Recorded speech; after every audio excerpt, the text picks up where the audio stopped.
heads up for people who follow me on YouTube.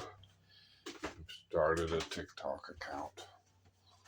Not because I wanted to, but because Jamie suggested it. Other people have as well. Hopefully this is the promotion.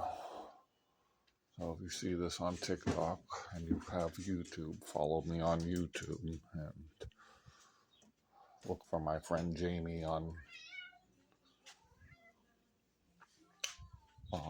TikTok and follow him too. Or not.